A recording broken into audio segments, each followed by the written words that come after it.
Hi, my name is Paola Torres Morales, and I am going to be talking about Jean-Honoré Frognard. I might be butchering it, but please bear with me, as there are a lot of French names that I might also be butchering.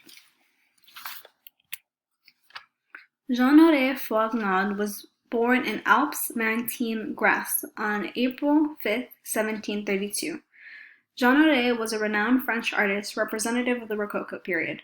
From a very young age, he was gifted in his art skills and was recognized by François Boucher, which started his journey in art. He was taught by influential mentors throughout his early life and chose his type of style later on in life. Jean Honoré is one of the most influential artists of the Rococo style, yet his changes in life, rejection in style, and influence from the time led to the changes of his later work in neoclassicism.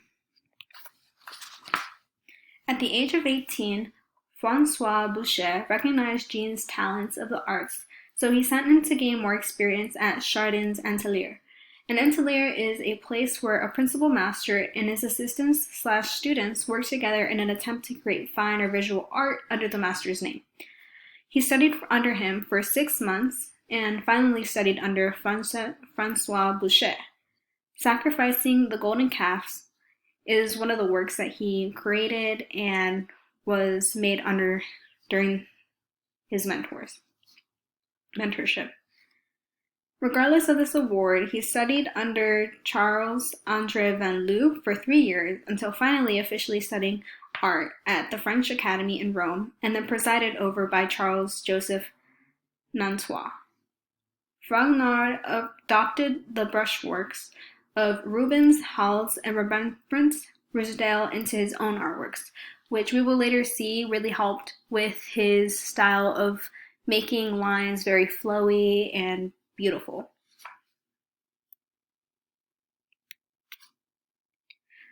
Jean fell in love with the delicacy and beauty of the romantic gardens, fountains, temples, and terraces in Italy when he toured around with his friend Hubert Robert in 1760.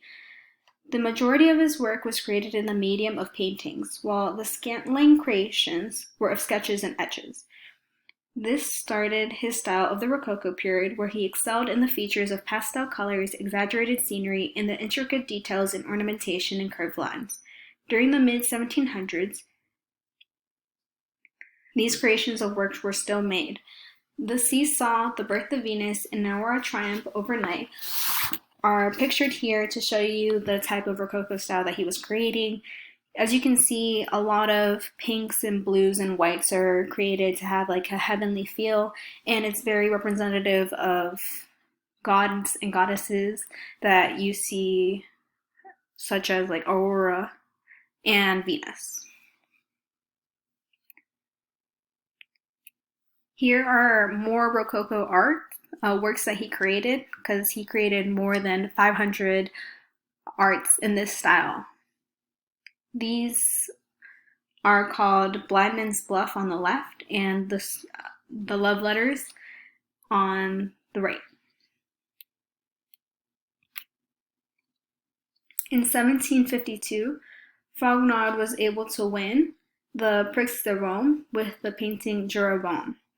So this is a creation that he created during this time, and he was able to win this award that allowed him to roam around Rome for 4 to 5 years at no expense, since it was paid for by this scholarship. His painting in 1765 is called Courses at Callao, was a celebrated piece, and it had a big influence on him because it allowed him to have his art muses towards wealthy art patrons and pleasure works. So he was more involved in making silly works and Hinduism.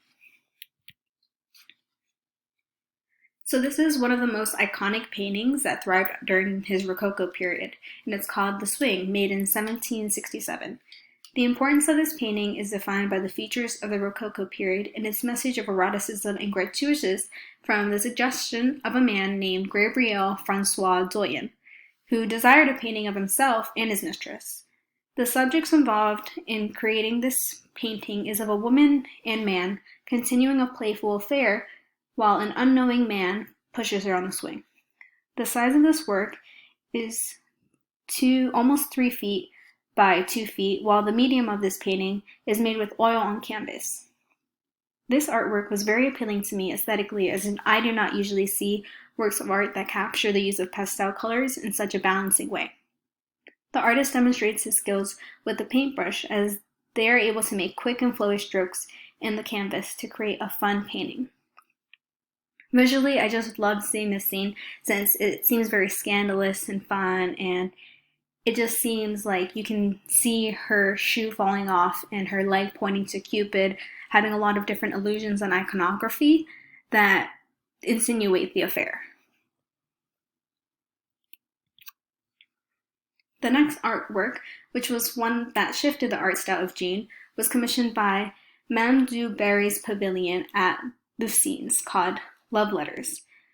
Like the artwork of the swing, and the love letters represented a romantic and erotic message of how love progresses through courting, writing, moments together through rose-tinted glasses. The medium is also oil on canvas and scales almost 10 feet by 85.3 inches. The date ranges of the creation from 1771 to 1772 and reflects the Rococo period asked of him by the Countess. The lines are light and show dimension in their clothes and adds movement of peace and relaxation. The colors are vibrant and present a loving and a euphoric feeling we feel when in love, which is reminiscent of first love. This next painting is called The Lock, or The Bolt, and was created in 1777. This piece was made in the form of a medium of a painting and was created with oil on canvas. The subject was lust and love, as we see the couple in a bedroom with the man reaching for the lock. This piece was not commissioned and shows its transition into neoclassical elements from Rococo style. Even though the same medium is used, we can see how different these paintings are, as it presents a darker set while still illustrating the theme of love. This is a work that shows the transition into neoclassicism for Jean, as the use of blacks and reds and loss of pastel colors are shown.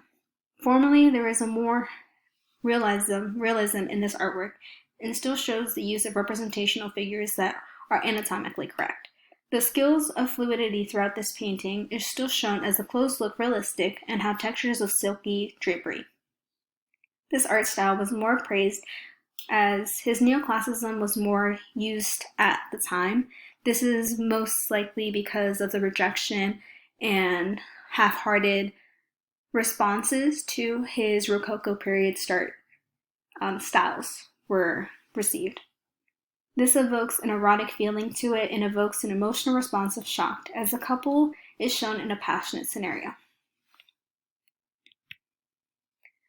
Looking more closely at the works of the swing and the lock. In the swing, the mistress has soft strokes and has exaggerated clothing of fluff and skirts, while the lock looks more toned down and silky. Depth and dimension is illustrated by the painter still, as we see that the subject in the back is drawn smaller to scale than the man in front hiding in the bushes. The colors, curved lines, and natural shapes are all exaggerated in order to create a wistful atmosphere, as the Rococo style is in. As for the lock, we see that the colors are duller, the playfulness and lightheartedness are gone, and less can be observed by the viewer. We see that Jean took the approach that less is more, and he wanted to shift the focus more on the subjects than the scenery and ornamentation. In the Rococo style, the scenery was pleasant to look at, but it seemed calm and rigid, while the later paintings show more action from the subjects to the bedding. In general, the painting seems more realistic, and exaggerations were turned down as a revival of neoclassicism features. In comparison, these aren't the same photos, but they show the distinction between his earlier works and his past works. Of course, both of the works in the previous slide were made with oil on canvas, but his talent, approaches, and style make the differences with common elements. Both of these paintings have the message of love and eroticism, one being scandalous and fun, while the other is more lustful and passionate. In conclusion, Fragonard's application of paint, attention onto his brush strokes, the passionate impression it leaves behind with the attention of light influences artists and distinguishes his art as the Rococo style. His influence lasted shortly, as rejection of the style was later committed as the new take of neoclassicism was introduced and changed his art muses from then on.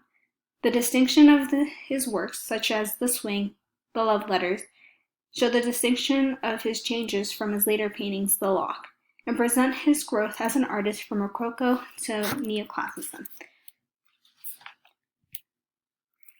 These are my sites in case you ever want to look back and have more information on it.